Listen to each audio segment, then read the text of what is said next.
Sometimes the kindest acts lead to the most extraordinary discoveries. When an old cowboy sees a beaten-down horse about to be put out of its misery, his heart won't let him walk away. Amos Rourke has seen better days. His ranch is falling apart, his savings nearly gone, and everyone tells him he's a fool for spending his last dollars on a worn-out horse named Dusty. The other ranchers laugh behind his back, saying he's throwing good money after bad. But Amos has always believed that every creature deserves a chance at dignity. What he doesn't know is that this tired old horse carries secrets from a forgotten war. Strange behaviors begin to surface. Dusty seems to know things no ordinary horse should know. He leads Amos to places that don't appear on any map, responds to commands from a different era, and shows an intelligence that defies explanation. The truth is more incredible than Amos could imagine. What secret was this legendary cavalry horse hiding that could change everything? Before we jump back in, tell us where you're tuning in from, and if this story touches you, make sure you're subscribed, because tomorrow I've saved something extra special for you. The morning sun cast long shadows across the weathered boards of the livestock auction yard in Clearwater Springs. Dust motes danced in the amber light filtering through the gaps in the barn walls, and the familiar symphony of cattle lowing, horses nickering, and men's voices haggling over prices filled the air. It was the kind of scene that had played out in countless western towns for generations, where fortunes were made and lost on the strength of a handshake and the keen eye for good stock. Amos Rourke stood at the edge of the crowd, his calloused hands wrapped around a tin cup of coffee that had grown cold an hour ago. At 67, he carried himself with the careful dignity of a man who had spent more years in the saddle than most folks had drawing breath.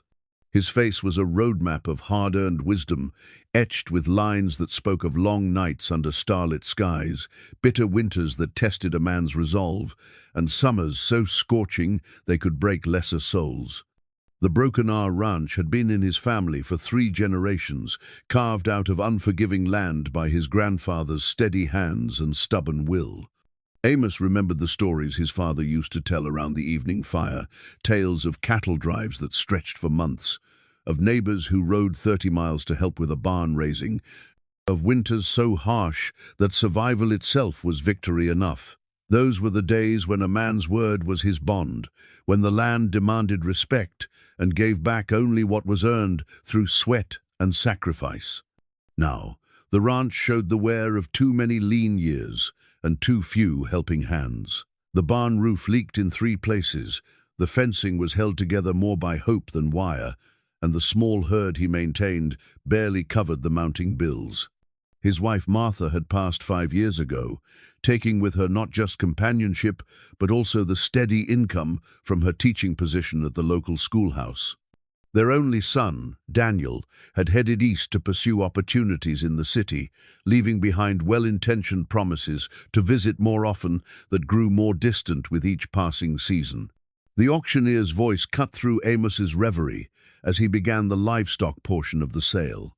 "Now we're moving to the horses, folks. Some good working stock here, and some that might need a little extra attention."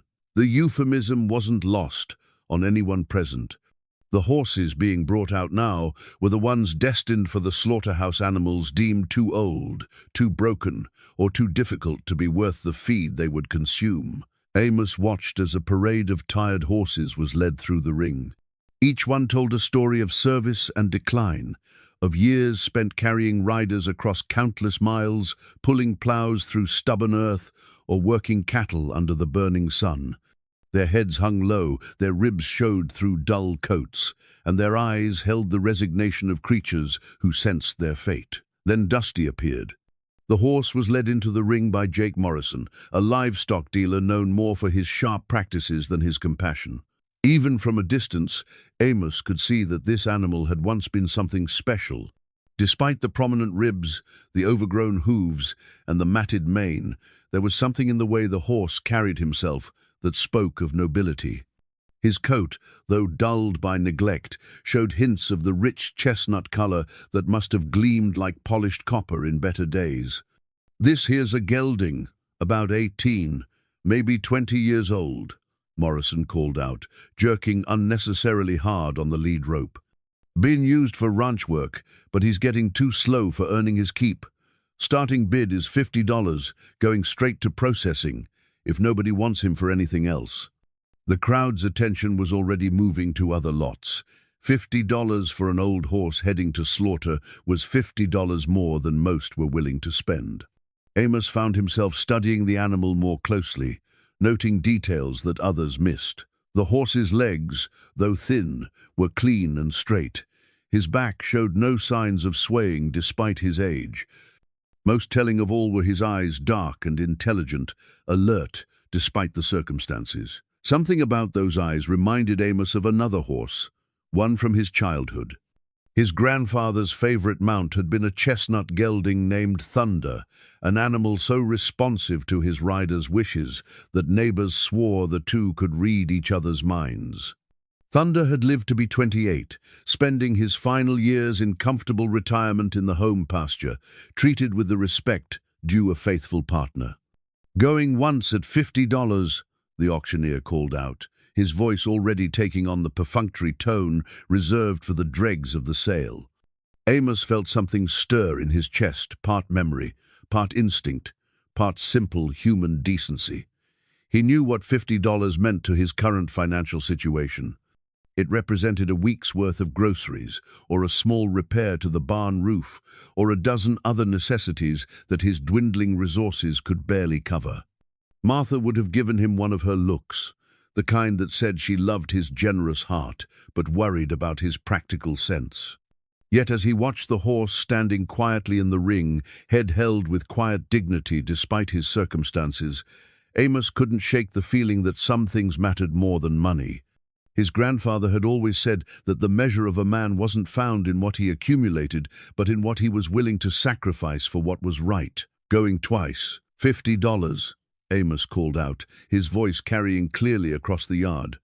Heads turned in his direction, some with surprise, others with barely concealed amusement. He heard Tommy Fletcher, a younger rancher who ran cattle on the land adjacent to the Broken R, mutter something to his companion about old fools and their bleeding hearts. The comment stung more than Amos cared to admit, partly because it echoed his own doubts about the wisdom of his impulse. The auctioneer looked around, hopefully for another bid, but the moment stretched, long and silent. "Sold to Amos Rourke for $50. As Amos made his way to the payment table, he caught fragments of conversation from the other ranchers. The words, "waste of money," "sentimental old fool," and "throwing good money after bad," reached his ears. He kept his expression neutral, but inside, the seeds of doubt began to sprout. Perhaps they were right. Perhaps he was letting his emotions override his judgment. But when he approached the holding area to collect his purchase, those doubts began to fade. The horse, Dusty, as Morrison had called him, looked directly at Amos with those intelligent dark eyes. There was no fear there, no resignation. Instead, Amos saw something that looked remarkably like recognition, as if the animal understood that his circumstances had just changed for the better. "You sure about this, Amos?" Morrison asked, as he handed over the lead rope. "I mean, I appreciate the business, but this old boy's best days are long behind him. Might be kinder to let nature take its course." Amos took the rope gently, noting how the horse immediately relaxed at his touch. "Sometimes the best days aren't behind us at all, Jake. Sometimes they're just waiting to be discovered." The drive back to the Broken R gave Amos time to second-guess his decision at least a dozen times. Dusty rode quietly in the trailer, occasionally nickering softly, as if to reassure his new owner that all was well. The sound was somehow comforting, a reminder that despite the financial strain this purchase represented, he had done something that felt fundamentally right. The ranch looked even more run down than usual as Amos pulled into the yard. The contrast between his diminished circumstances and the leap of faith he had just taken wasn't lost on him. But as he led Dusty out of the trailer and into the old corral, he felt a spark of something he hadn't experienced in years, the sense that change, real change might be possible. The horse immediately began investigating his new surroundings, moving with more energy than his appearance at the auction had suggested. He examined the water trough, tested the hay in the feeder, and surveyed the pasture beyond the corral with obvious interest. For an animal that had seemed destined for the slaughterhouse just hours earlier, he showed remarkable curiosity about his new home. As evening settled over the ranch, Amos stood by the corral fence, watching his new acquisition settle in for the night.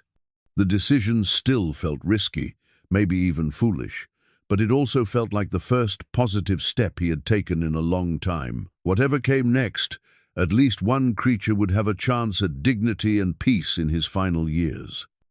3 days after bringing Dusty home, Amos discovered that his $50 investment might have been the wisest purchase of his life, though not for any reason he could have anticipated. The morning had begun typically enough. Amos rose before dawn, as had been his habit for more years than he cared to count, and made his way to the kitchen for coffee and the simple breakfast that had become his routine since Martha's passing. Through the window above the sink, he could see Dusty standing alert in the corral, head raised toward the eastern horizon, as if waiting for something. The horse had settled in remarkably well, showing none of the confusion or anxiety that typically marked rescued animals. He ate with good appetite, drank regularly, and moved around the corral with increasing confidence. The previous evening, Amos had spent an hour brushing the matted coat, revealing glints of the rich chestnut color that lay beneath the surface neglect. Under the gentle ministrations, Dusty had stood perfectly still, occasionally turning his head to watch Amos work, as if evaluating his new caretaker. After breakfast, Amos headed out to the corral with a bucket of grain and fresh hay. The morning air carried the crisp promise of autumn, and the first hints of color were beginning to show in the cottonwoods that lined the creek. It was the kind of morning that had always reminded him why he chose to stay on the land, despite the hardships and uncertainties. Dusty greeted him with a low nicker, moving toward the fence with more energy than he had shown at the auction. As Amos approached with the feed bucket, however, the horse did something unexpected. Instead of focusing on the grain, Dusty moved to a specific spot along the fence line and began pawing at the ground with his right forefoot. The action was deliberate, purposeful, unlike the random movements of an animal simply seeking attention. "What's got your interest there, old boy?" Amos murmured, setting down the bucket and moving closer to investigate. The horse continued pawing, creating a small depression in the hard-packed earth near the fence post. When Amos approached, Dusty stepped back slightly but kept his attention fixed on the spot, nickering softly as if trying to communicate something specific. Curiosity overriding his practical morning routine, Amos knelt down and began examining the area more closely. The ground seemed unremarkable at first glance, just the same mixture of clay and sand that characterized most of his property. But as he brushed away the loose dirt that Dusty's pawing had disturbed, his fingers encountered something that didn't belong. It was metal, partially buried and green with age. Working carefully, Amos managed to extract what appeared to be an old military button, tarnished with decades of exposure, but still showing the faint outline of an eagle and the letters U.S. The discovery was intriguing, but not necessarily significant. This part of Colorado had seen its share of military activity during the Indian Wars, and it wasn't uncommon for ranchers to turn up artifacts while working their land. What made the find remarkable was Dusty's behavior. The horse had moved back to the fence and was watching Amos's excavation with obvious interest, occasionally nodding his head as if in approval. When Amos held up the button for inspection, Dusty whinnied softly, a sound that seemed almost like acknowledgement. "How did you know this was here?" Amos asked, studying the horse with new interest. As if in response to the question, Dusty moved along the fence line to another spot, perhaps 20 feet away, and began the same deliberate pawing motion. This time, Amos didn't hesitate to investigate. Within minutes, he had uncovered a second item, a brass buckle, heavily tarnished, but bearing the distinctive crossed sabers insignia of the cavalry. The pattern repeated itself 4 more times over the next hour. Each location Dusty indicated yielded another artifact, a dented harmonica, a broken spur, a brass button from a civilian coat, and finally, most remarkably, a small leather pouch containing 3 silver coins dated 1876. By the time the sun had fully risen, Amos found himself sitting on an overturned bucket, staring at the collection of artifacts spread on a piece of canvas before him. The items told a story, though he couldn't yet decipher its full meaning. Military buttons and cavalry insignia suggested soldiers, possibly from the post-Civil War period, when the army was establishing its presence in the Western Territories. The civilian items indicated others had been present as well, perhaps travelers, traders, or settlers. But the most puzzling aspect of the entire morning wasn't the artifacts themselves. It was Dusty's uncanny ability to locate them. The horse had moved with purpose from spot to spot, never hesitating, never pawing randomly. It was as if he possessed some kind of map, some internal knowledge of where these items lay buried. Amos had spent his entire life around horses. He understood their intelligence, their ability to remember trails and landmarks, their sensitivity to their environment. But what Dusty had demonstrated went beyond normal equine behavior. This was something else entirely, a knowledge that seemed almost supernatural in its precision. As he pondered the implications, Amos remembered stories his grandfather used to tell about legendary horses of the Old West. Animals that had carried famous riders, participated in historic events, or demonstrated abilities that bordered on the mystical. Most folks dismissed such tales as frontier folklore, the kind of exaggerated stories that grew in the telling around campfires and saloon bars. But looking at the evidence before him, and at the horse who had revealed it, Amos began to wonder if some of those stories might have been based on truth. The discovery transformed his perspective on the $50 he had spent at the auction. What had seemed like an impulsive act of compassion now felt like destiny, as if some unseen force had guided him to that particular horse at that particular moment. The other ranchers might still consider him a fool for rescuing an old horse, but they hadn't witnessed what he had seen this morning. That evening, as Amos sat on his porch with a glass of whiskey and watched Dusty grazing peacefully in the pasture, he found his mind racing with questions. Where had these artifacts come from? Why were they buried on his property? And most intriguingly, how had Dusty known exactly where to find them? The horse's behavior suggested a connection to the items that went beyond coincidence. It was as if he had been present when they were buried, as if he remembered the exact locations from some previous time. But that would mean Dusty was far older than his appearance suggested, older than any horse could reasonably be expected to live. As impossible as it seemed, Amos couldn't shake the feeling that his $50 purchase had brought him more than just a rescued animal. He had acquired a living piece of history, a keeper of secrets that might hold the key to mysteries he was only beginning to understand.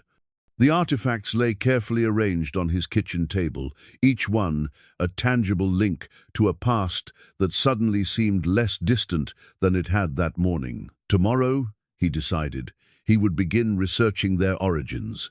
But tonight, he would sit with his whiskey and contemplate the remarkable turn his life had taken, thanks to an old horse who apparently knew more about his property than he did.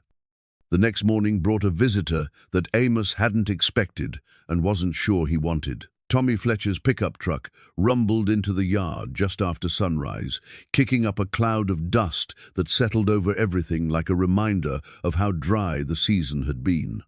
Tommy was a good neighbor. In the traditional sense, he'd help with a barn raising or lend a hand during calving season, but he also had opinions about everything and wasn't shy about sharing them. "Morning, Amos," Tommy called out as he climbed down from his truck.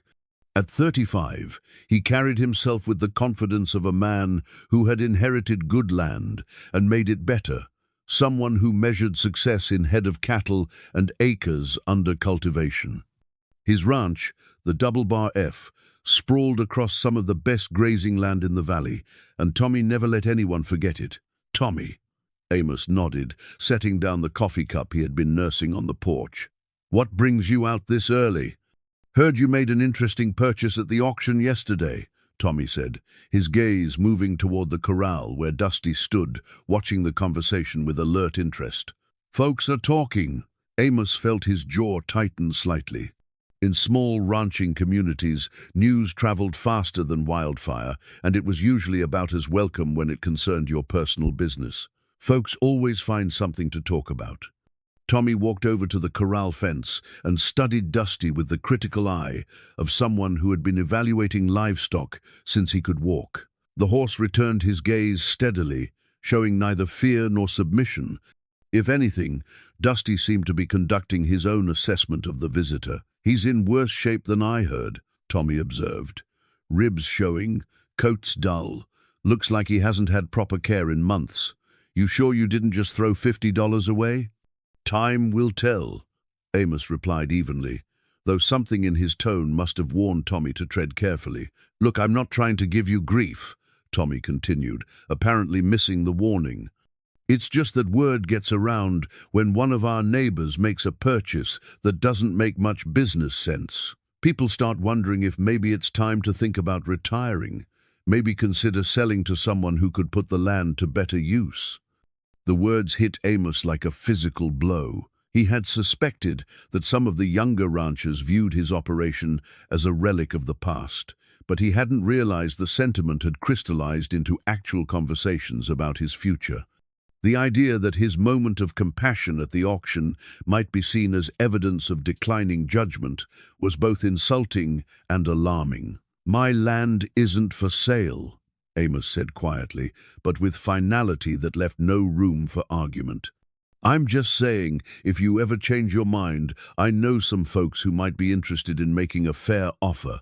Good land shouldn't go to waste." After Tommy left, Amos found himself standing alone in the yard, feeling older than his 67 years. The implication had been clear enough. The other ranchers saw him as a failing operation, a man whose best days were behind him.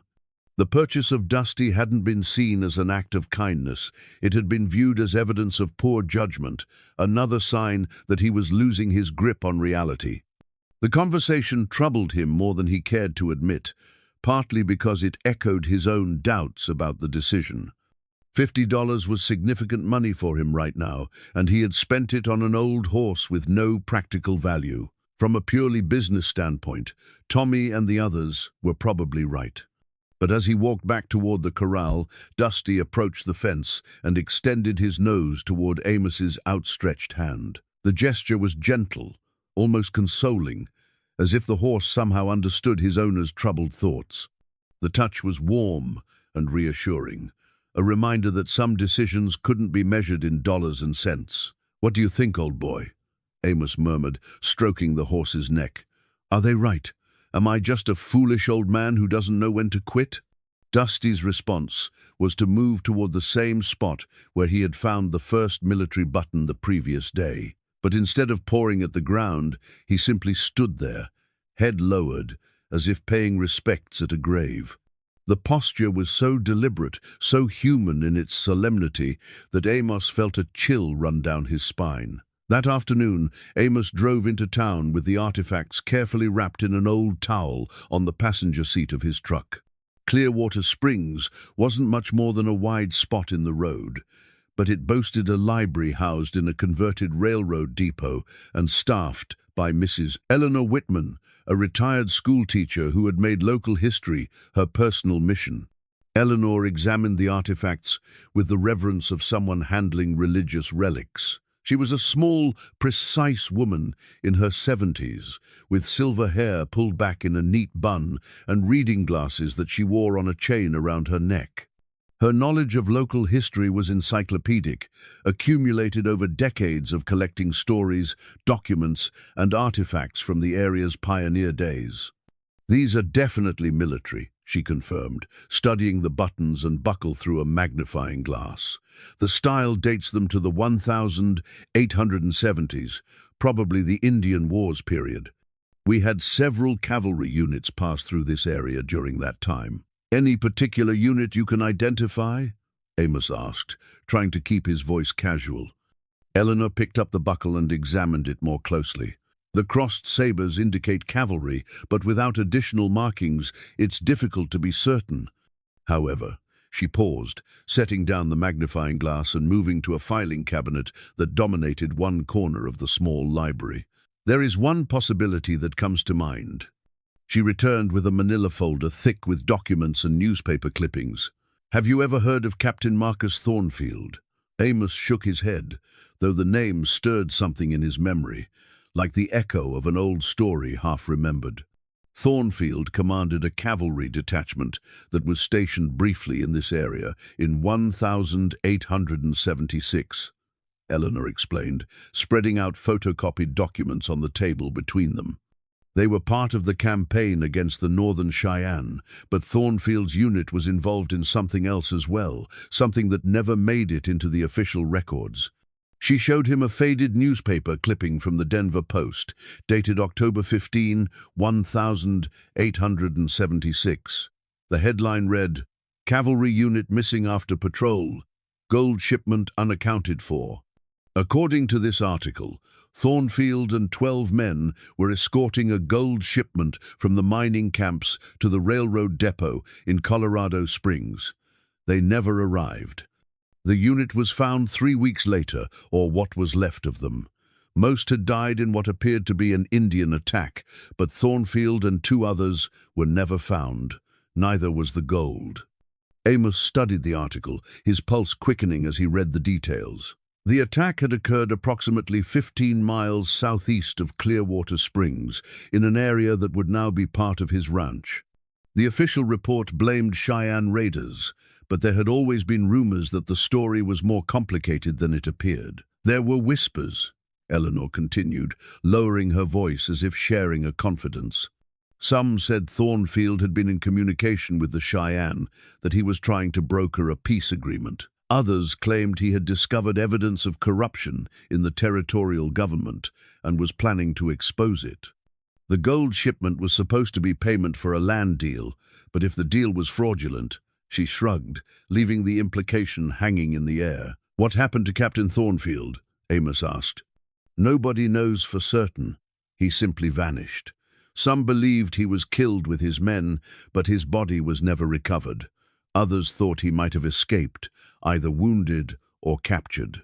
There were occasional sightings over the years, a man matching his description seen in various frontier towns, but nothing was ever confirmed. Eleanor returned the documents to the folder, then studied Amos with curious eyes. May I ask where you found these artifacts?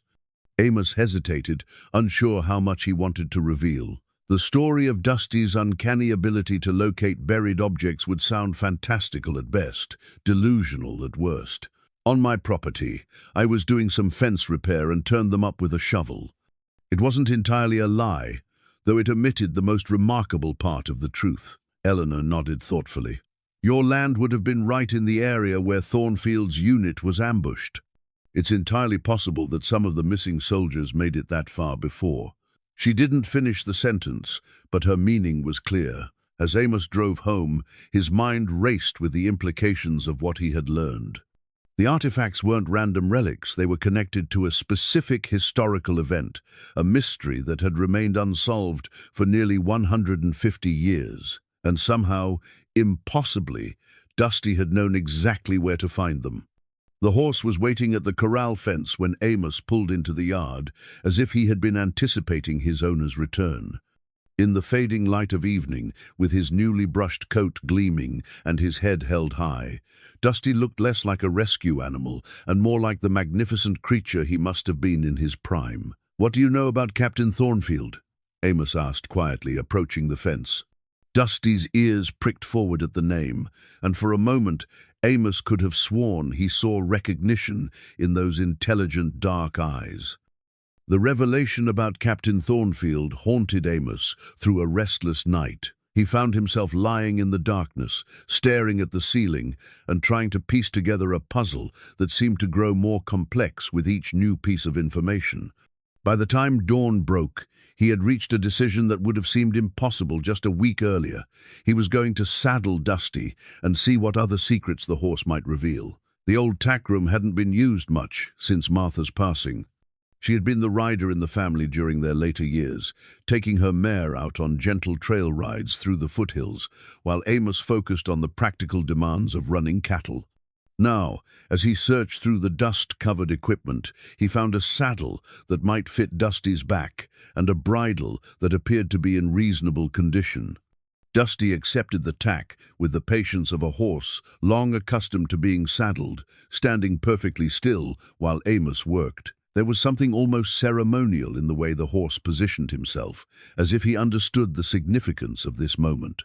When Amos tightened the cinch, Dusty turned his head briefly to watch, then faced forward again with an air of readiness that was unmistakable.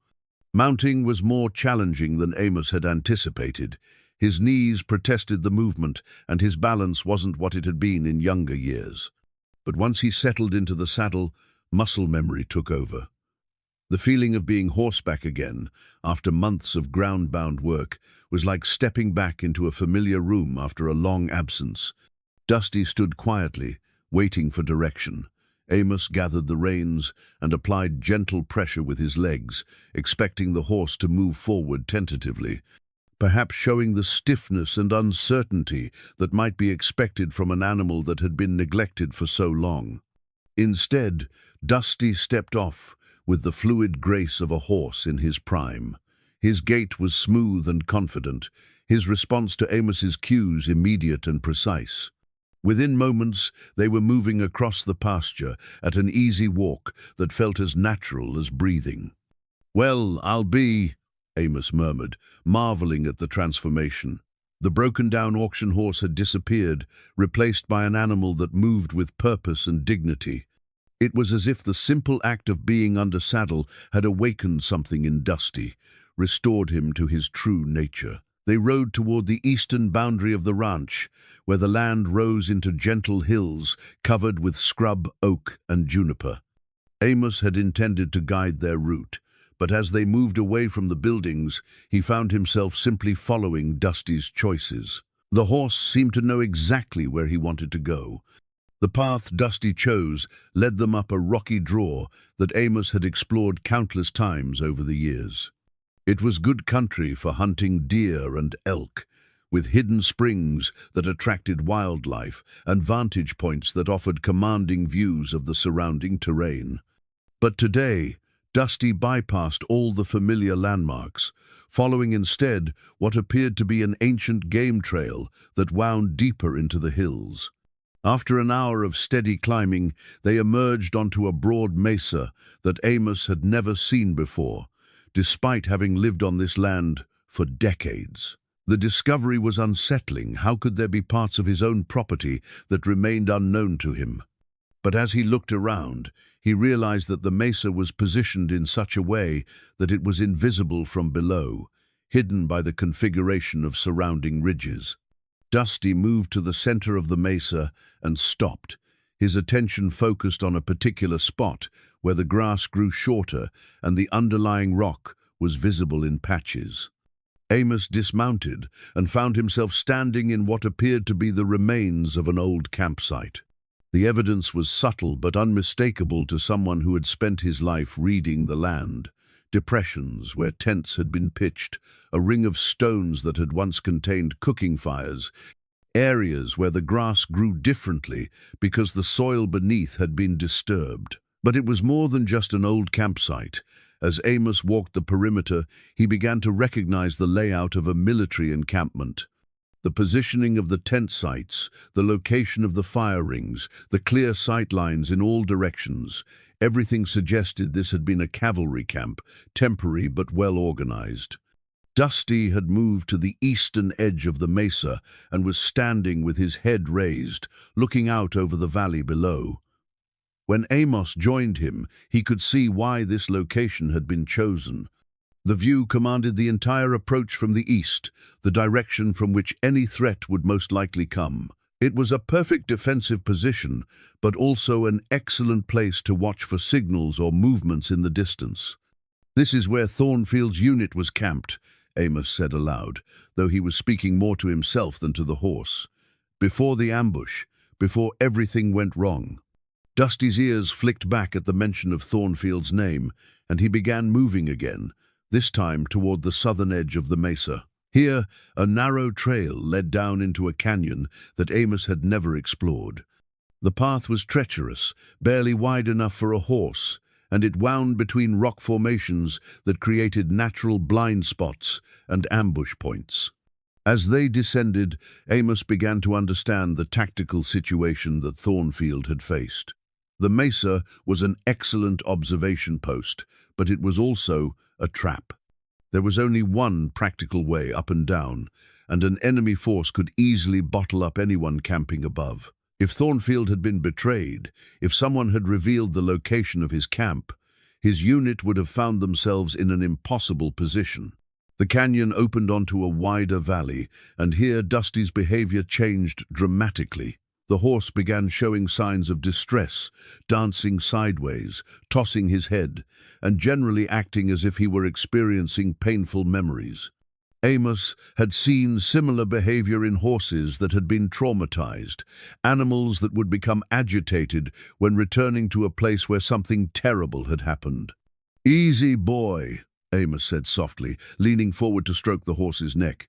"It's all right. Whatever happened here, it's long over." But even as he spoke the words, Amos felt a chill that had nothing to do with the mountain air. The valley felt wrong somehow, heavy with the weight of old violence. Scattered among the rocks were what looked like bleached bones, too old and weathered to identify with certainty, but suggestive nonetheless. Dusty moved carefully through the valley, picking his way around certain areas, as if avoiding invisible obstacles. His route seemed random at first, but gradually Amos began to see the pattern. The horse was following what might have been a retreat route, the path that survivors might have taken while trying to escape an overwhelming attack. The trail led to a narrow cleft in the western wall of the valley, barely visible unless you knew exactly where to look.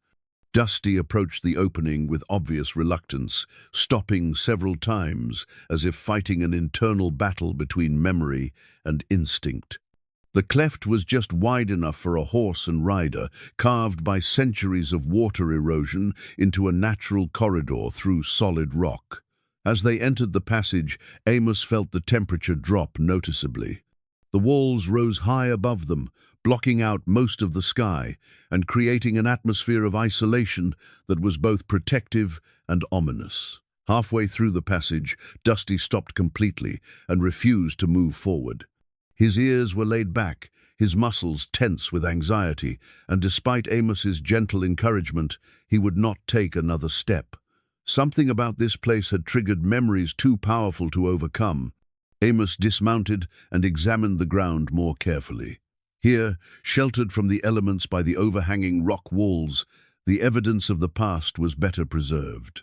He found more bones, definitely human this time, along with scraps of military equipment that had somehow survived the decades. A rusted saber blade, broken off at the hilt. Brass buttons green with corrosion, fragments of leather that might have been part of a saddle or harness. The story was becoming clearer. Thornfield's unit had been ambushed in the valley, and the survivors had tried to escape through this narrow passage. Some had made it this far before being overwhelmed by their pursuers. Others had perhaps died from their wounds, unable to continue the desperate retreat. But the most significant discovery was yet to come. At the narrowest point of the passage, where the rock walls almost touched overhead, Amos found something that made his heart race with excitement and dread. Carved into the stone, barely visible after nearly 150 years of weathering, were the letters M.T., and below them, 1,876. Marcus Thornfield had been here. The missing cavalry captain had made it this far in his flight from the ambush, long enough to leave his mark on the stone. Whether he had survived beyond this point was still unknown, but at least now there was proof that he had escaped the initial attack. Dusty had calmed somewhat during Amos's investigation, but he remained reluctant to proceed further into the passage. Respecting the horse's instincts, Amos remounted and they retreated back to the valley, taking a different route home that avoided the most emotionally charged areas. The ride back to the ranch was contemplative, both man and horse lost in their own thoughts. Amos found himself grappling with the implications of what they had discovered. The evidence was mounting that Dusty possessed knowledge that no ordinary horse could have. The alternative explanations, coincidence, luck, or keen animal instincts were becoming harder to accept with each new revelation. As they approached the ranch buildings in the gathering dusk, Amos made a decision that would have seemed impossible just days earlier. Tomorrow, he would return to the passage and explore what lay beyond. If Marcus Thornfield had survived long enough to carve his initials in the stone, there might be more evidence of what had happened to him. And if the rumors were true about a missing gold shipment, there might be something even more significant waiting to be discovered. But tonight, as he unsaddled Dusty and watched the horse roll contentedly in the dust of the corral, Amos allowed himself to marvel at the extraordinary turn his life had taken. A week ago, he had been a struggling rancher, facing the possibility of losing his land. Now, he was the custodian of historical mysteries that could rewrite the known history of the region. The transformation wasn't lost on him. In trying to save an old horse, he had perhaps saved himself as well, finding purpose and adventure at a time when both had seemed forever beyond his reach. Whatever came next, Amos knew that his life would never be the same. The next morning brought an unexpected visitor who would complicate Amos's plans considerably. Dr. Sarah Chen pulled into the yard in a dust-covered Jeep Cherokee, followed by a second vehicle carrying 2 graduate students and what appeared to be a substantial amount of equipment. Amos watched from the porch as the small convoy parked near the corral, wondering what could possibly bring university people to his remote corner of the world. Dr. Chen emerged from the lead vehicle with the purposeful stride of someone accustomed to taking charge. She was a compact woman in her 40s, with graying black hair pulled back in a practical ponytail and the kind of weathered hands that spoke of extensive field work. Her clothing was functional rather than fashionable: hiking boots, canvas pants, and a field jacket with multiple pockets that bulged with various tools and instruments. "Mr. Rourke," she called out as she approached the porch. "I'm Dr. Sarah Chen from the University of Colorado's Department of Archaeology. I wonder if we could have a word." Amos set down his coffee cup and studied the woman with growing unease. The timing of her arrival, so soon after his discovery of the artifacts, seemed more than coincidental. "What can I do for you, Dr. Chen? I understand you may have found some historical artifacts on your property," she said without preamble. "Military items from the 1870s, possibly related to Captain Marcus Thornfield's missing cavalry unit." The directness of her statement caught Amos off guard. He had shared the details of his discovery only with Eleanor Whitman at the library, and he had trusted her discretion. Apparently, that trust had been misplaced. "Eleanor called me yesterday evening," Dr. Chen continued, as if reading his thoughts. "She was excited about your finds and thought they might be of interest to our department.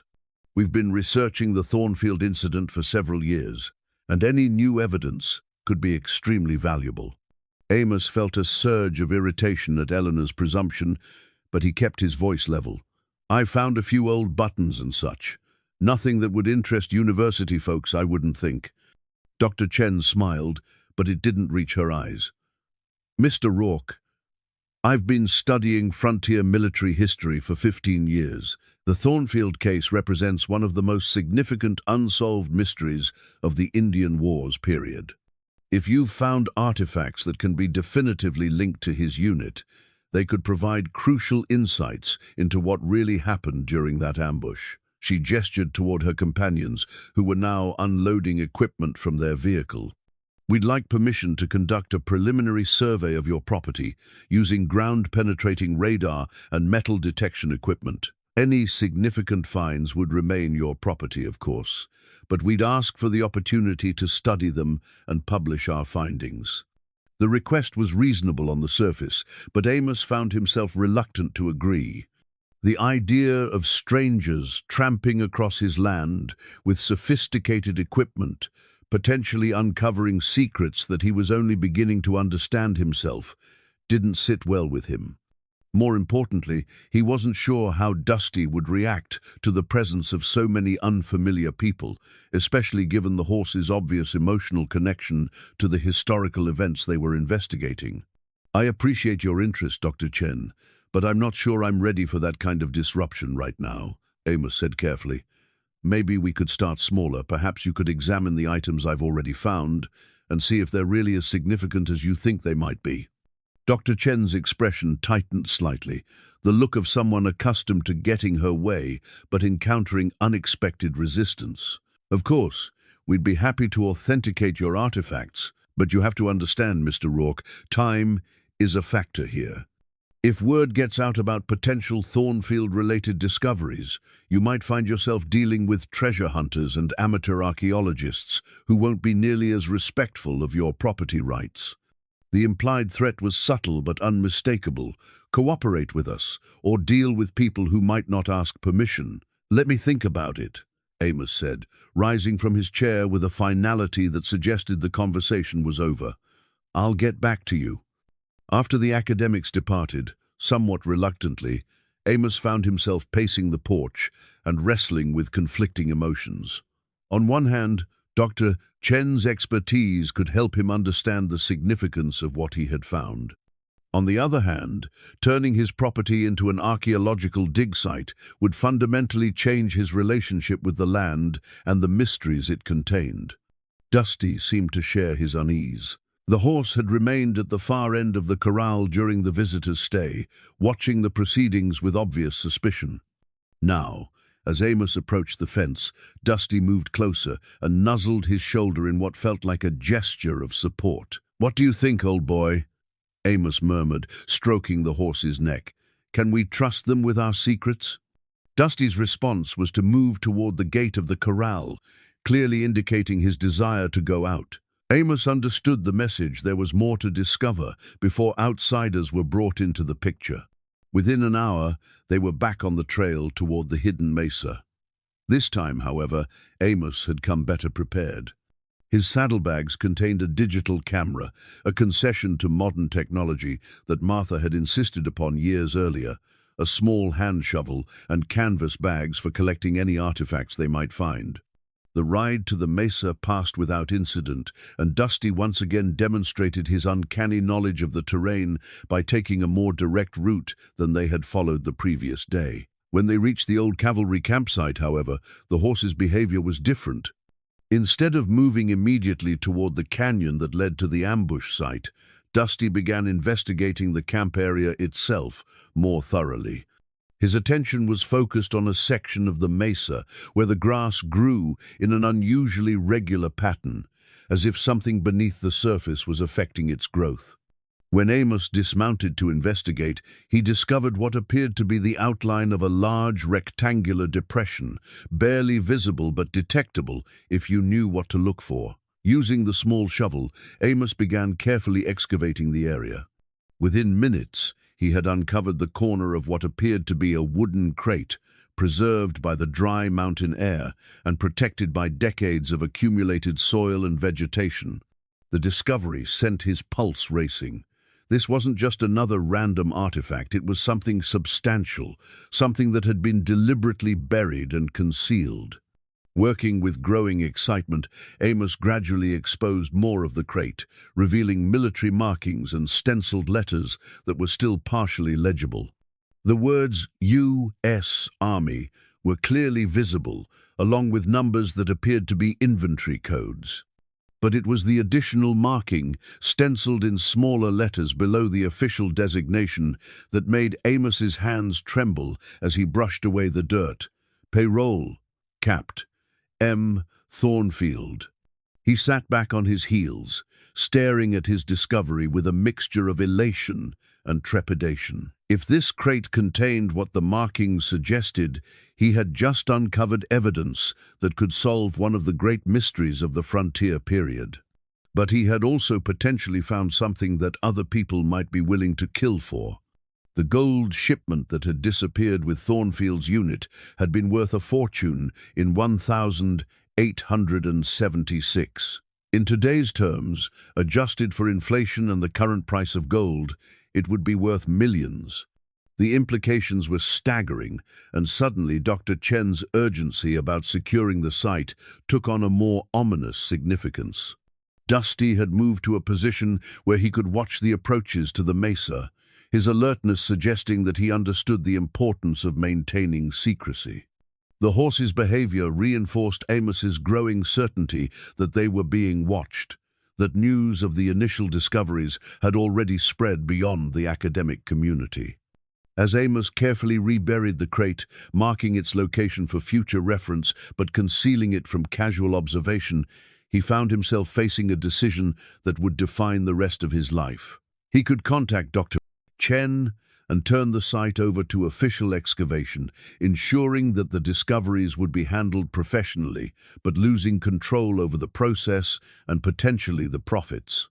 Or he could continue investigating on his own, with Dusty's help, and try to uncover the full truth about what had happened to Captain Thornfield and his missing gold shipment. The choice was dangerous. If the wrong people learned about the buried payroll, Amos could find himself in serious trouble. But it was also potentially the opportunity of a lifetime, the chance to solve a historical mystery and secure his financial future in one extraordinary discovery. That evening, Amos sat at his kitchen table with the original artifacts spread before him, studying them under the harsh glare of the overhead light. The military buttons, the cavalry buckle, the tarnished harmonica, each piece told part of a story that was becoming more complex and dangerous with every revelation. The discovery of the buried payroll crate had transformed what had seemed like an interesting historical puzzle into something that could attract the wrong kind of attention. His contemplation was interrupted by the sound of a vehicle approaching the house. Through the window, he could see headlights turning into his driveway, moving slowly and deliberately.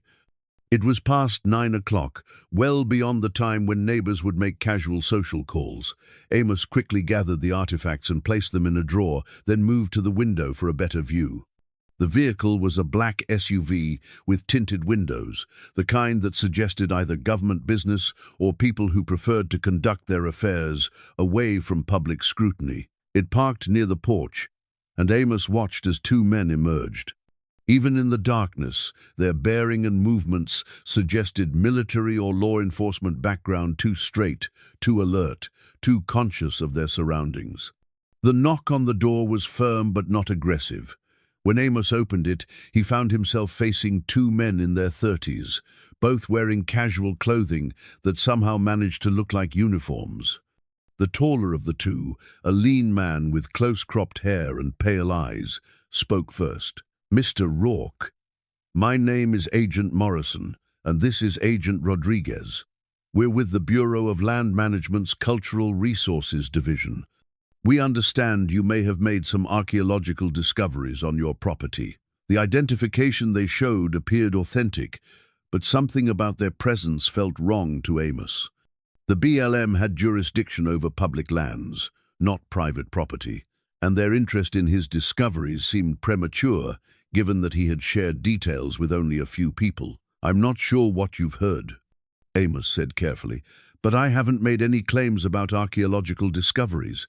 Found a few old buttons while doing fence work. That's all."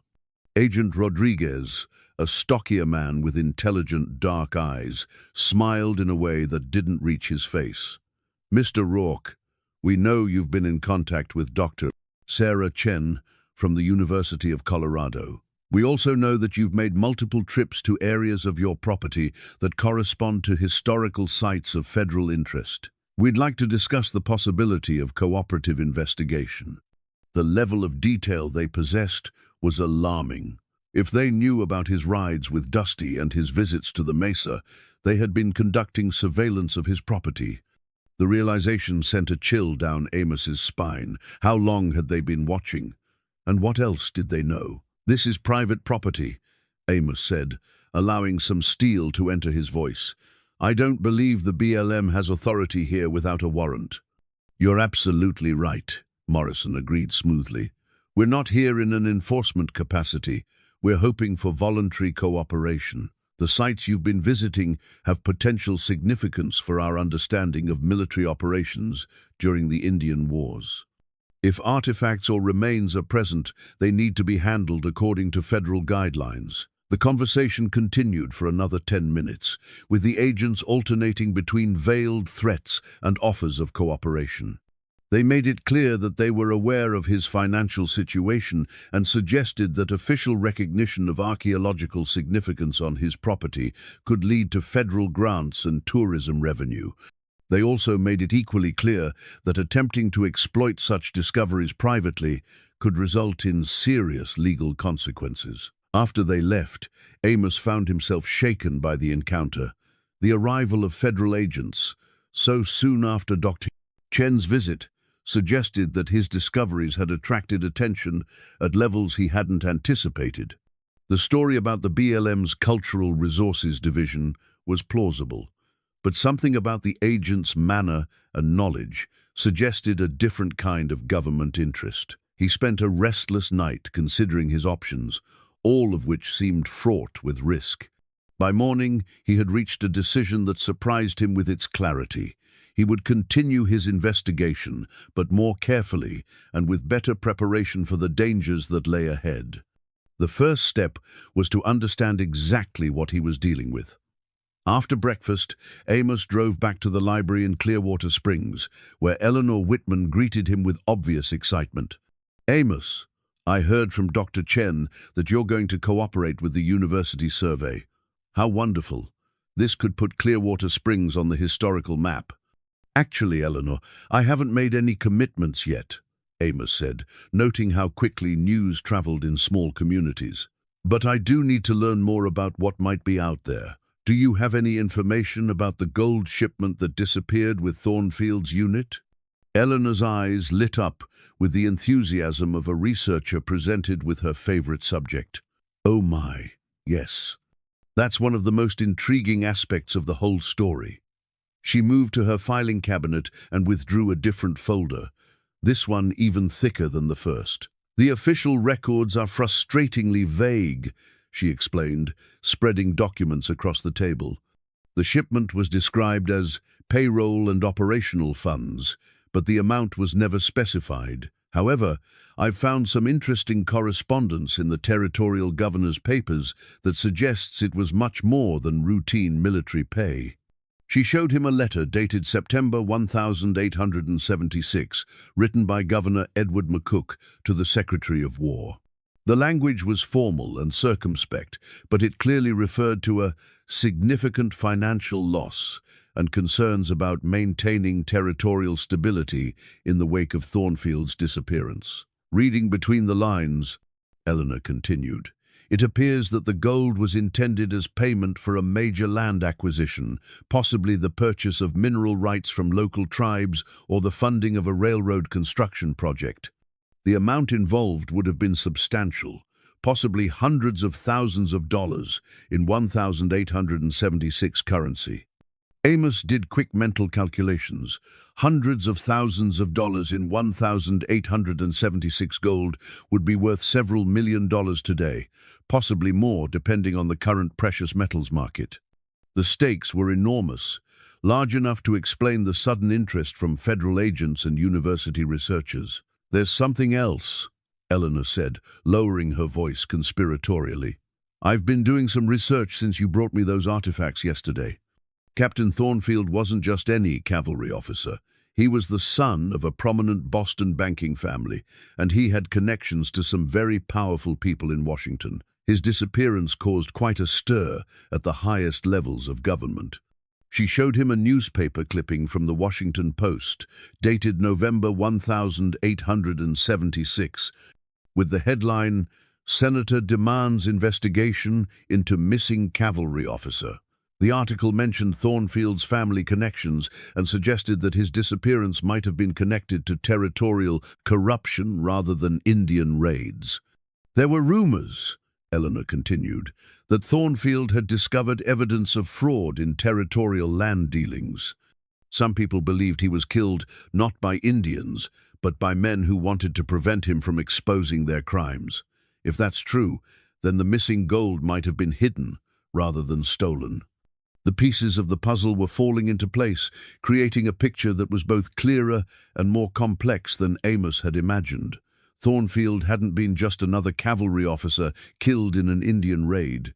He had been a threat to powerful interests, and his disappearance had been part of a larger conspiracy that reached into the highest levels of territorial government.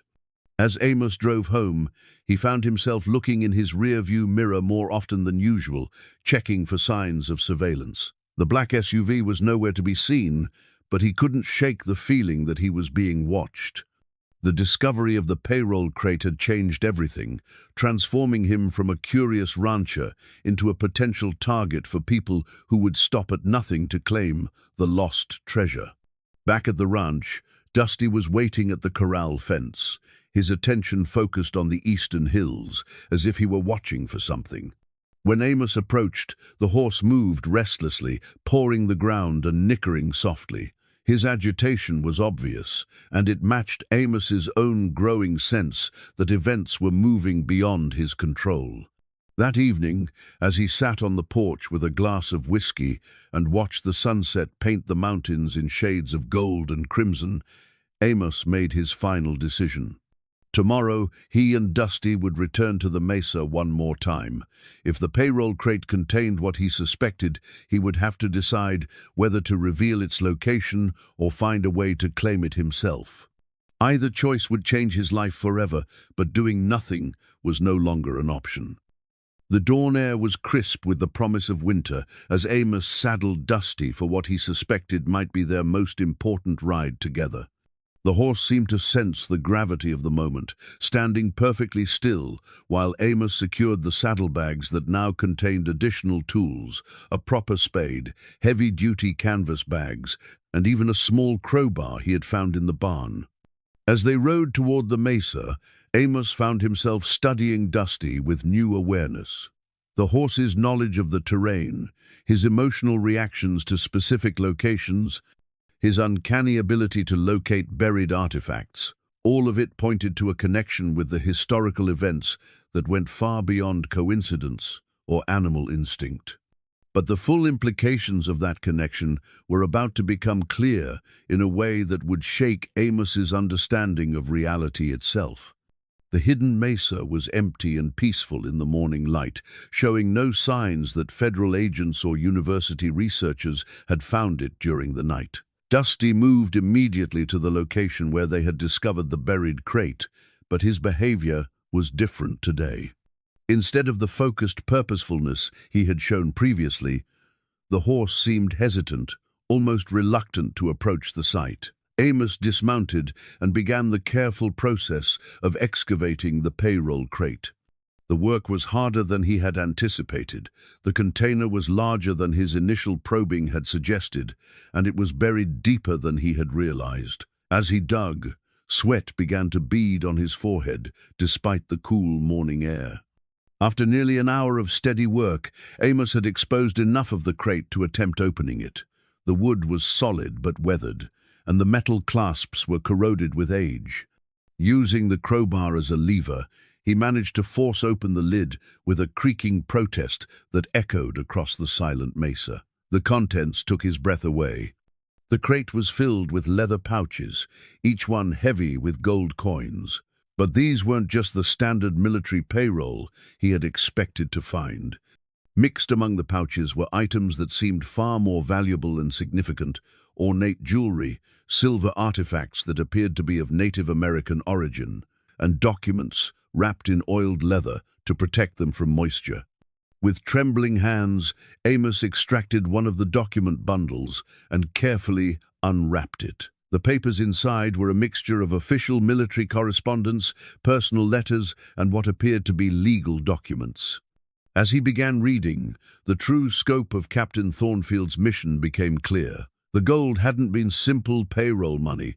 It had been payment for a treaty negotiation, an attempt to purchase mineral rights to land that contained significant silver and copper deposits. But the treaty had been fraudulent from the beginning, designed to cheat the local tribes out of valuable resources while enriching territorial officials and their business partners. Captain Thornfield had discovered the fraud and was planning to expose it when he and his unit were ambushed. But the ambush hadn't been the work of hostile Indians. It had been carried out by men hired by the very officials Thornfield was preparing to accuse. One letter, written in Thornfield's own hand and dated just days before his disappearance, laid out the entire conspiracy in detail. Names, amounts, dates, everything needed to expose the corruption that had reached into the highest levels of territorial government. The letter was addressed to Senator Charles Sumner in Washington, a known advocate for honest dealings with Native American tribes. But the most shocking revelation was yet to come.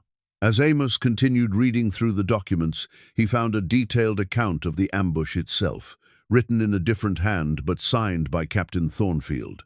The document described how the attack had been carried out by a group of gunmen disguised as Indians, how most of his men had been killed in the initial assault, and how he and 2 survivors had managed to escape with the evidence and the gold.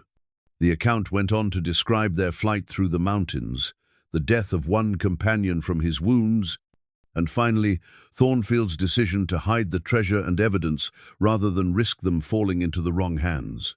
He had planned to return for them once he had safely delivered his report to authorities in Washington, but Marcus Thornfield had never made it to Washington. According to his own account, he had been mortally wounded during the final escape attempt and had only enough strength left to hide the crate and write this final testament before succumbing to his injuries. The implications hit Amos like a physical blow. If Thornfield had died here on the mesa, his body might still be buried somewhere nearby. But more importantly, the captain's final written words contained information that could still expose the descendants and successors of the men who had murdered him and his soldiers. As Amos sat back on his heels, trying to process the magnitude of what he had discovered, Dusty moved closer and nudged his shoulder with obvious urgency. The horse was staring intently toward the eastern edge of the mesa, his ears pricked forward and his body tense with alertness. Following Dusty's gaze, Amos saw what had captured the horse's attention. A dust cloud was rising from the valley below, indicating approaching riders. From the size of the cloud, there were several of them, and they were moving at considerable speed directly toward the hidden mesa. Amos's mind raced as he considered his options. The approaching riders could be the federal agents, Dr. Chen's archaeological team, or someone else entirely. Regardless of their identity, he wasn't ready to share his discovery with anyone until he had time to fully understand its implications and decide on the best course of action. Working with desperate efficiency, Amos rewrapped the most important documents and stuffed them into his saddlebags. He selected several of the heaviest gold pouches and added them to his gear, then carefully reburied the rest of the crate's contents. The job wasn't perfect, but it would conceal the treasure from casual observation. As he worked, however, Dusty's behavior was becoming increasingly agitated. The horse was now moving in tight circles, tossing his head and whinnying softly.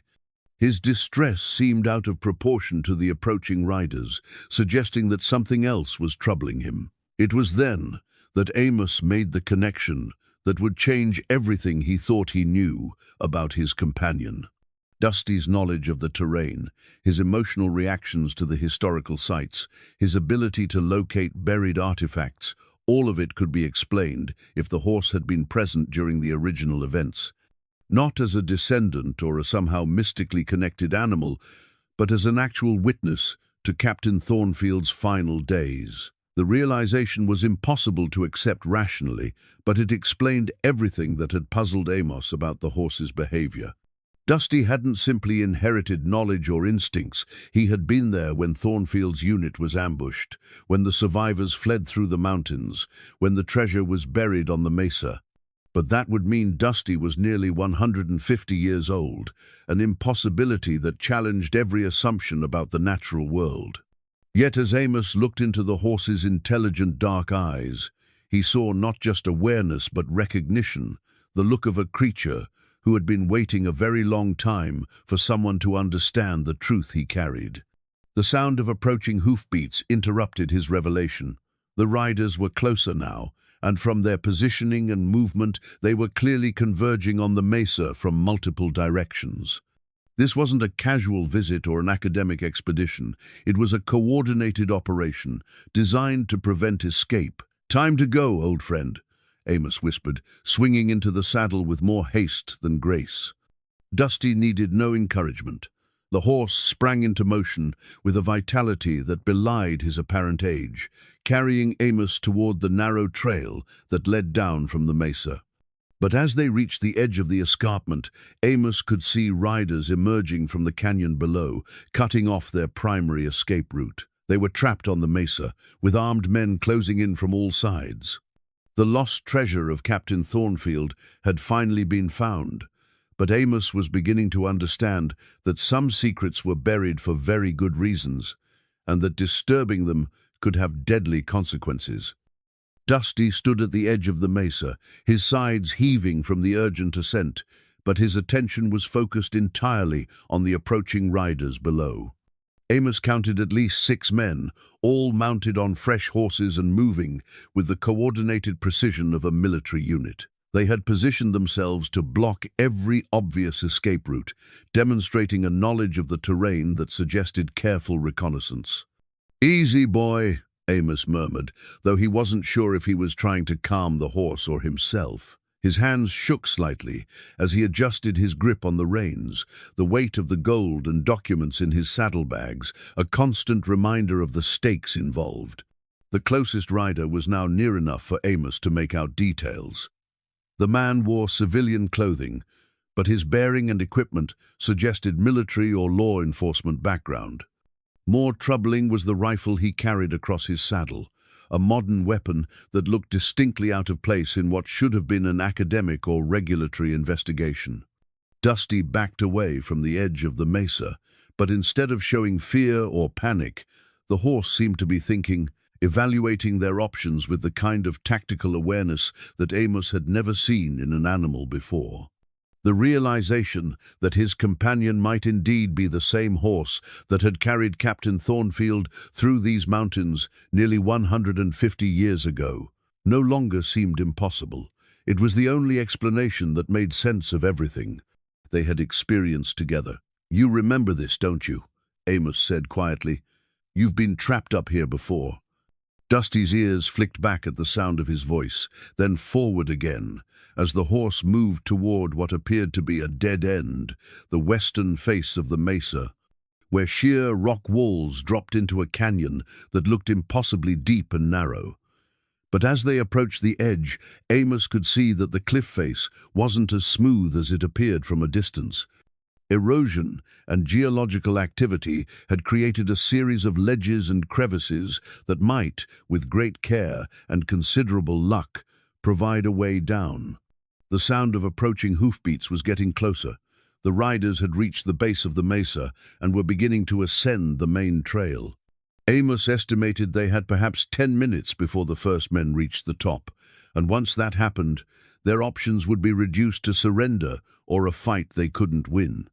Dusty moved to a specific point along the western edge, a place where the cliff face was broken by what might have been a rock slide or ancient water damage. The horse peered over the edge, then looked back at Amos with an expression that seemed to ask if he was ready to trust his life to a path that had been used successfully once before, under similar desperate circumstances. "This is how Thornfield got away, isn't it?" Amos said, studying the treacherous descent. "This is the route you took with him." The horse's response was to begin the descent, picking his way carefully among the loose rocks and narrow ledges with the confidence of someone who had traveled this path before. Amos leaned back in the saddle and tried to remember everything his grandfather had taught him about riding in difficult terrain. Trust your horse, keep your weight centered, and don't look down unless absolutely necessary. The descent was terrifying. The path, such as it was, switched back down the cliff face on ledges that seemed barely wide enough for a horse's hooves. Loose stones scattered into the void below, their echoing clatter a constant reminder of how far they would fall if Dusty made a single misstep. But the horse moved with sure-footed determination, navigating obstacles and choosing routes with the precision of long experience. Halfway down the cliff, they paused on a wider ledge, while Dusty evaluated the next section of the descent. From this vantage point, Amos could see their pursuers reaching the top of the mesa. The men were spreading out, clearly searching for signs of where he and Dusty had gone. It would take them time to find the hidden trail, but not much time. And once they did, the descent would be much easier for men on foot than for a horse and rider. As they resumed the dangerous climb down, Amos found himself thinking about Captain Thornfield's final journey. The wounded cavalry officer had made this same descent, probably at night and under fire, carrying evidence that could have exposed a conspiracy reaching into the highest levels of government. He had successfully hidden the treasure and documents, but he had paid for that success with his life. Now, nearly 150 years later, the same conspiracy seemed to be reaching out to claim what Thornfield had died, protecting. The federal agents, if that's what they really were, had appeared too quickly and with too much knowledge to be legitimate researchers. Someone had been watching, waiting for the treasure to be discovered, and now they were moving to claim it. The final section of the descent brought them to the floor of a narrow canyon that Amos had never explored before. The walls rose high on both sides, creating a natural corridor that was invisible from the mesa above. Water had carved this passage over millennia, creating smooth stone surfaces and deep pools that reflected the sky like mirrors. Dusty moved confidently through the canyon, following what appeared to be an ancient game trail. But as they progressed deeper into the passage, Amos began to notice something disturbing.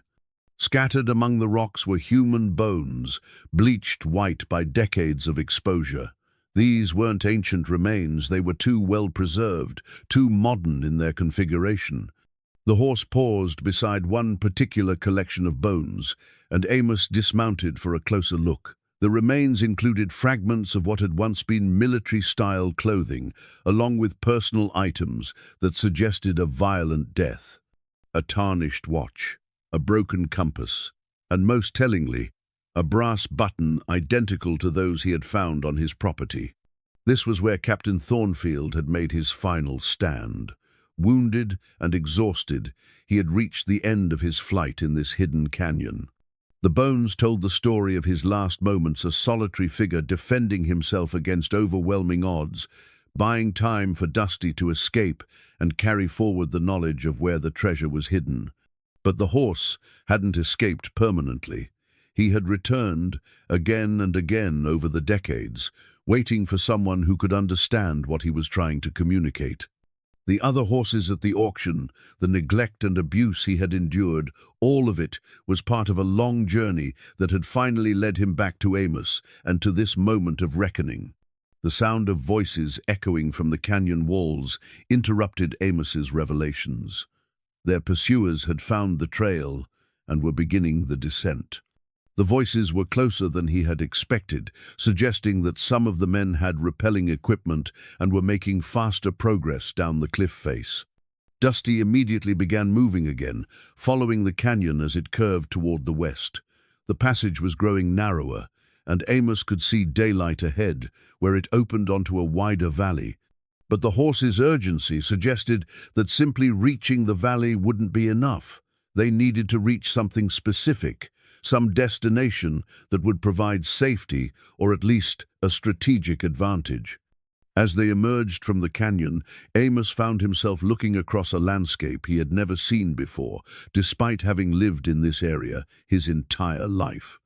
The valley was broad and green, fed by springs that created a small creek running through its center. Ancient cottonwoods provided shade and shelter, and the grass was thick and rich.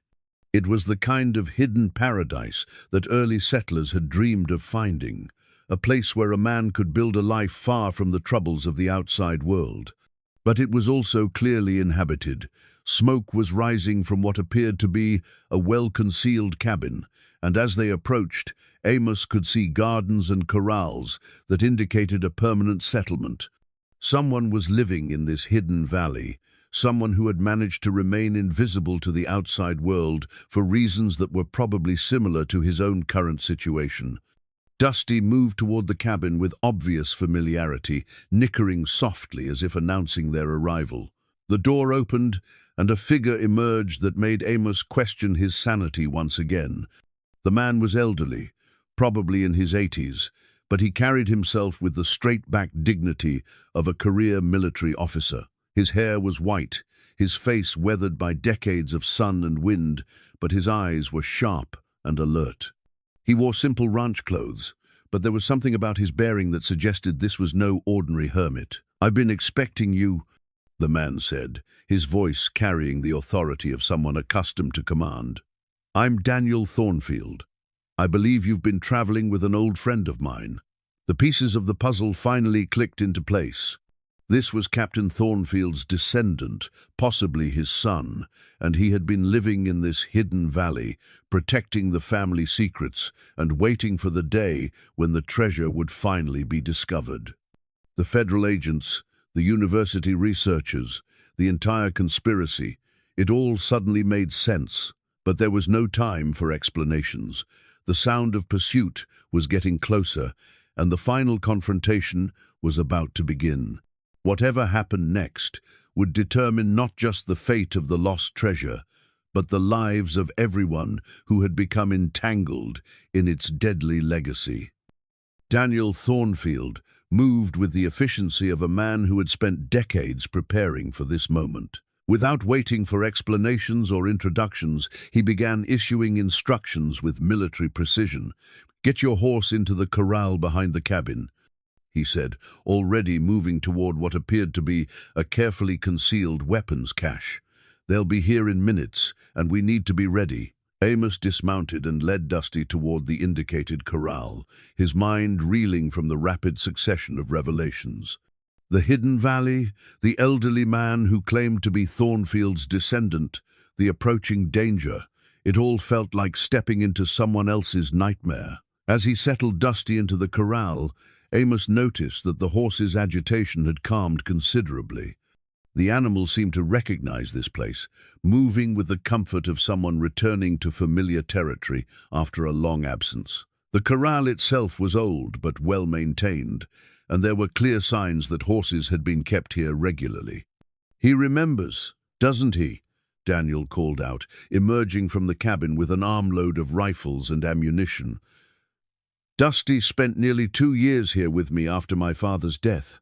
I was just a boy then, but I understood that the horse was special, that he carried memories that needed to be preserved." The casual confirmation of what Amos had suspected hit him like a physical blow.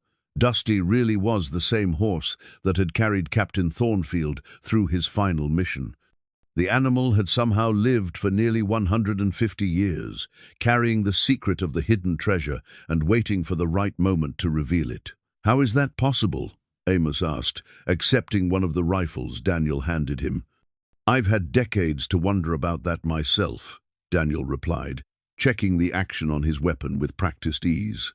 "My father wrote about it in his journals, how Dusty seemed to understand things that no normal horse should understand, how he lived far longer than any animal had a right to.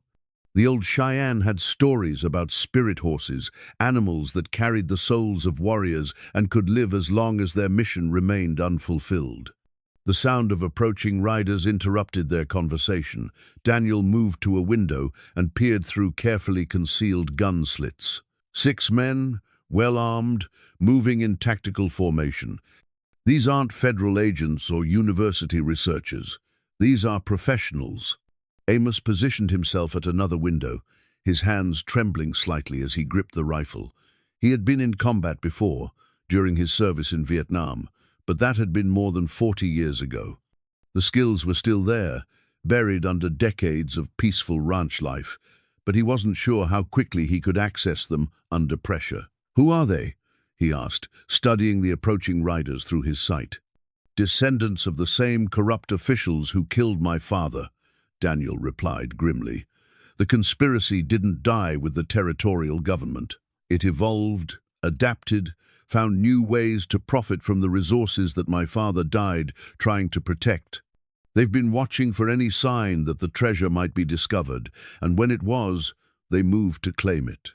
The lead rider had dismounted and was approaching the cabin on foot, his rifle held in a ready position. He was a lean man in his 40s, with the kind of hard face that suggested a career built on violence. When he spoke, his voice carried clearly across the valley.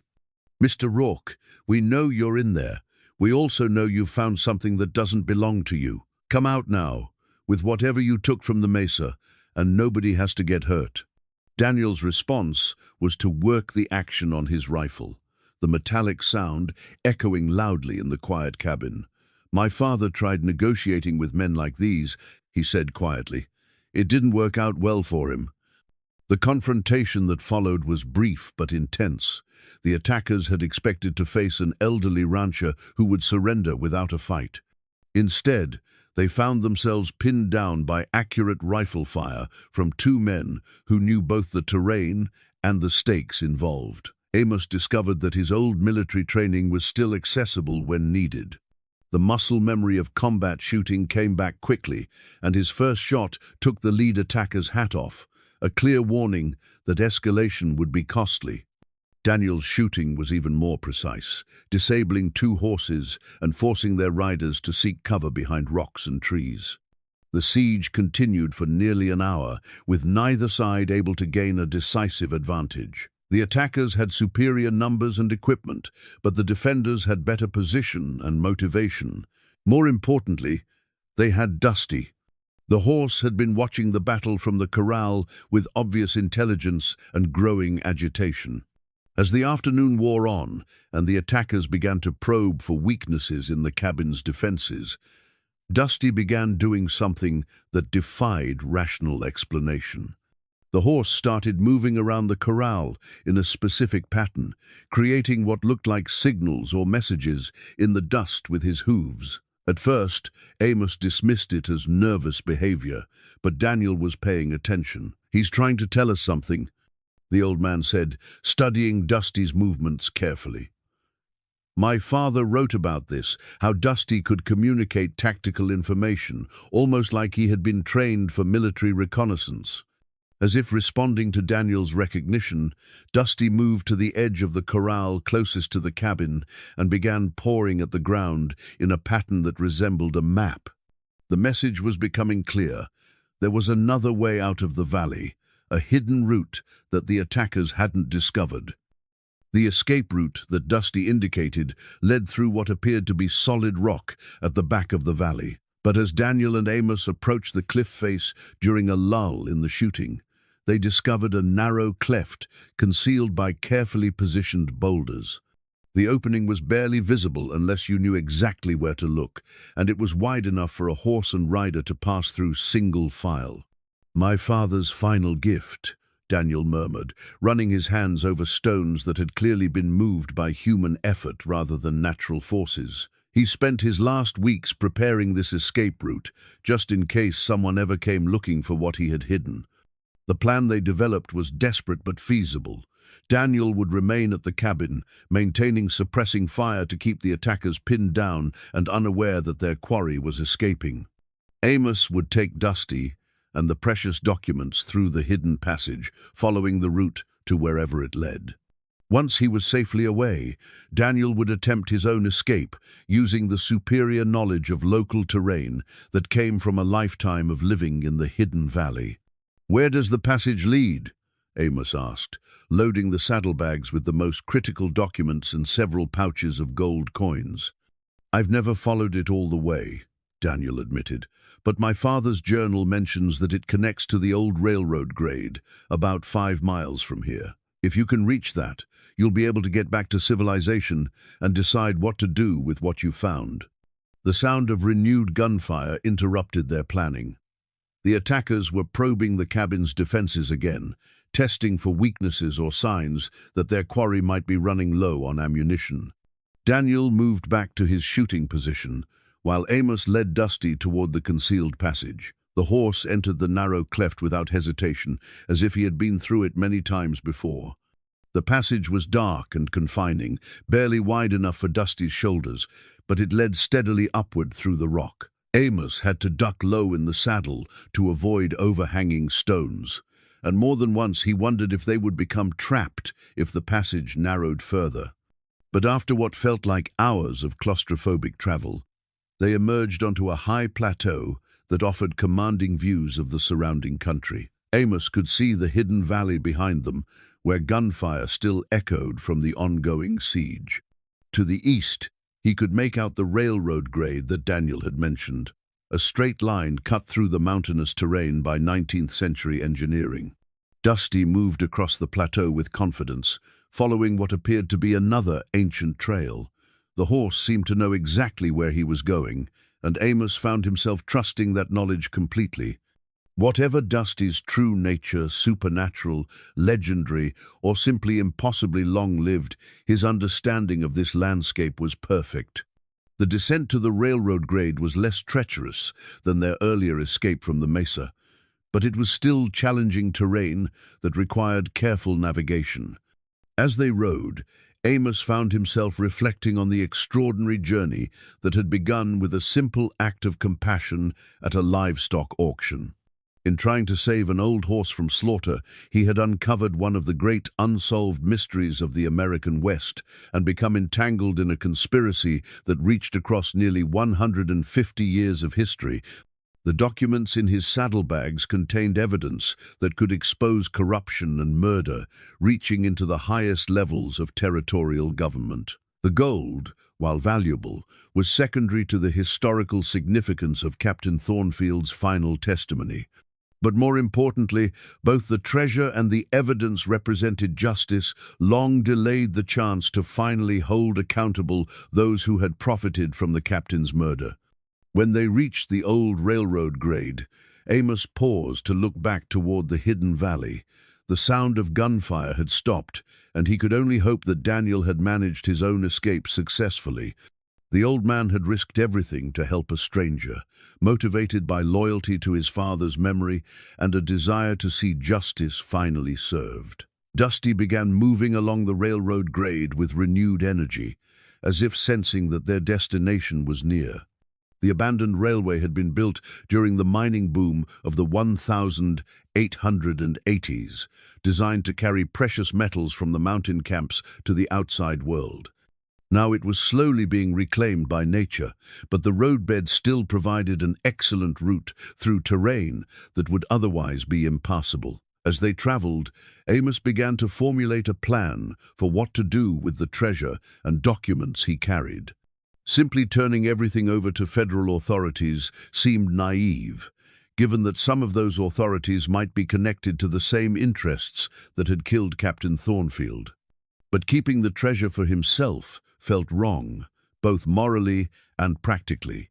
He was neither equipped nor inclined to spend his remaining years looking over his shoulder for treasure hunters and criminals. The answer, when it came to him, was elegant in its simplicity. Eleanor Whitman at the library had the expertise to authenticate the documents and the connections to ensure they reached legitimate historians and researchers. The treasure itself could be donated to establish a historical foundation, ensuring that Captain Thornfield's story was finally told and that future research into territorial corruption would be properly funded. As the sun began to set behind the mountains, painting the sky in shades of gold and crimson that reminded Amos of the treasure he carried, he and Dusty finally reached the point where the old railroad grade intersected with a modern county road. The sight of asphalt and power lines was jarring after their journey through landscapes that had remained unchanged since the 19th century. A few hours later, they arrived back at the Broken R Ranch. The familiar buildings looked different somehow, touched by the knowledge of all that had happened since they had left that morning. Amos unsaddled Dusty and turned him into the corral, watching as the horse rolled contentedly in the dust, looking once again like nothing more than an elderly animal enjoying a simple pleasure. But as Amos walked toward the house, carrying the saddlebags that contained treasures worth millions of dollars and documents that could rewrite frontier history, he knew that his life had been transformed forever. The struggling rancher who had bought an old horse out of pity was gone, replaced by the keeper of secrets that had waited nearly 150 years to be revealed. 6 months later, Amos sat on his porch in the early morning light, reading the front page of the Denver Post with a mixture of satisfaction and amazement. The headline read, "Lost Treasure Reveals 19th Century Conspiracy. Documents expose territorial corruption." Below, it was a photograph of Eleanor Whitman standing beside a display case containing some of the artifacts they had discovered, her face beaming with the joy of a historian whose greatest dreams had come true. The story had captured national attention, not just for the treasure itself, but for the remarkable tale of how it had been discovered. The press had been fascinated by the account of an elderly rancher and his mysterious horse, uncovering evidence that had eluded researchers for nearly 150 years. Several television producers had already approached Amos about telling the story, but he had politely declined all offers. Some stories, he felt, were too important to be turned into entertainment. The establishment of the Thornfield Foundation had proceeded smoothly, with the recovered gold providing initial funding for research into territorial period corruption and Native American land rights. The Foundation's first major project was a comprehensive study of fraudulent treaties and land deals throughout the American West, work that was already revealing patterns of exploitation that had been hidden for generations. Daniel Thornfield had survived the confrontation at the Hidden Valley, escaping through yet another secret route that his father had prepared decades earlier. He had emerged 3 days later at a small town 50 miles away, where he contacted federal authorities who were legitimate, not the impersonators who had been pursuing the treasure. The subsequent investigation had led to arrests and indictments, though Amos suspected that some of the conspiracy's modern beneficiaries had managed to escape justice by covering their tracks more carefully than their predecessors.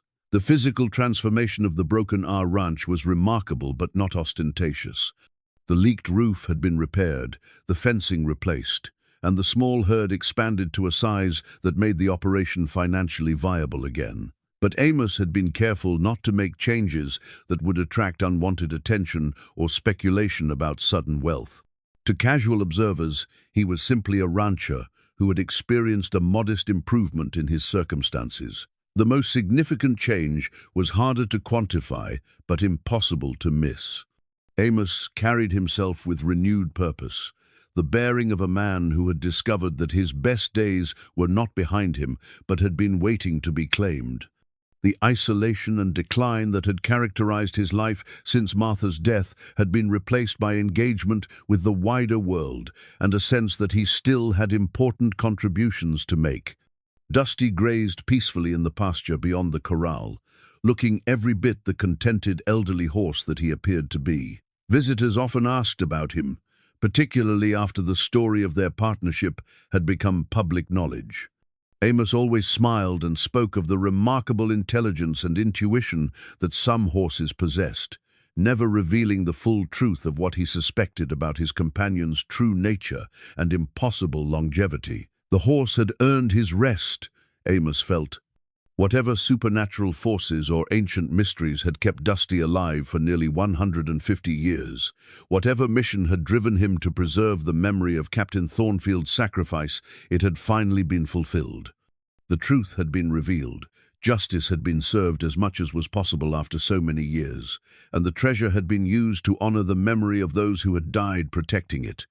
On quiet evenings, Amos sometimes sat by the corral fence and spoke to Dusty about their adventures, sharing his thoughts about the strange turns that life could take and the unexpected ways that kindness could be rewarded.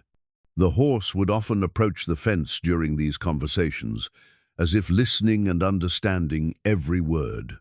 Whether Dusty truly comprehended human speech, whether he possessed memories that spanned centuries, or whether he was simply a very intelligent animal with an unusual gift for reading human emotions, Amos would never know for certain.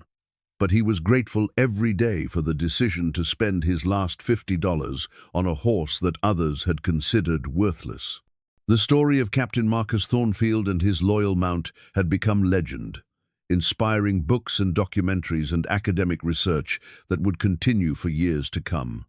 But for Amos Rourke, the real treasure had been simpler and more profound than gold or historical significance.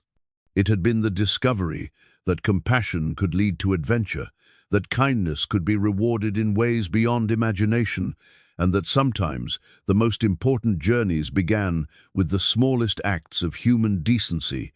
As he finished his coffee and prepared to begin another day on the Broken Arrow Ranch, Amos reflected on how much his life had changed since that morning at the livestock auction.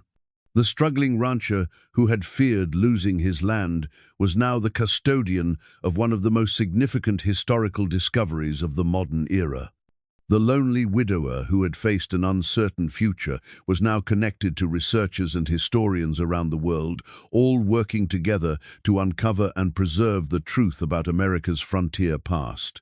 But most importantly, the man who had thought his best days were behind him had learned that life could surprise you at any age, that purpose and adventure could be found in the most unexpected places, and that sometimes salvation came in forms you would never think to expect, like a worn-out horse with secrets that had been waiting nearly 150 years to be shared with someone wise enough to listen.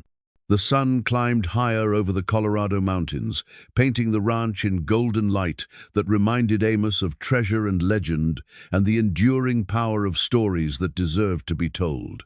In the distance, Dusty raised his head from grazing and looked toward the house, as if sensing his owner's reflective mood and offering silent companionship across the years they had shared together.